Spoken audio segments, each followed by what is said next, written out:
عارف الشعور لما تخلص شغل تقيل في ثواني بتشات جي بي تي وتحس إنك مذنب أو بتغش؟ مبروك، أنت مش لوحدك. في دراسة جديدة من شركة مانجاي بتقول إن المديرين الكبار نفسهم بقوا بيحسوا بعقدة ذنب وهما بيستخدموا الذكاء الاصطناعي وشايفينه سكة سريعة مش مجهود حقيقي.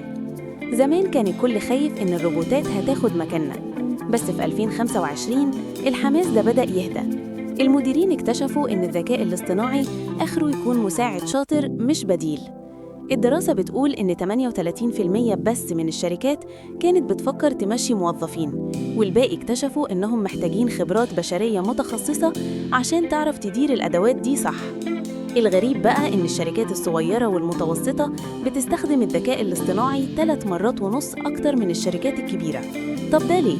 عشان الشركات الكبيرة غرقانة في الروتين واللوائح، لكن الشركات الصغيرة خفيفة وبتنجز. والأغرب إن قطاعات زي المقاولات والعقارات مستفيدة منه أكتر من بتوع البرمجة والتسويق.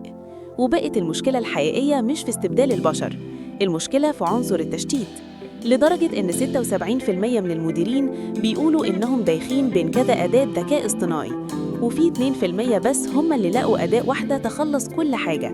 الموضوع بقى مرهق ذهنياً أكتر ما هو موفر للوقت. إحنا داخلين على عصر الشراكة بين الإنسان والذكاء الاصطناعي. الشركات دلوقتي بتدور على الموظف اللي بيفهم ذكاء اصطناعي عشان يطوره مش عشان يخاف منه. الإنسان رجع يتصدر المشهد تاني في الوظائف اللي محتاجة تفكير واستراتيجية، والمفاجأة يا عزيزي إن البشر كسبوا. وإنت بقى لسه بتحس بالذنب لما ال AI يخلص لك شغلك، ولا شايف إن ده حقك الطبيعي؟ مستنيين رأيكم في الكومنتات.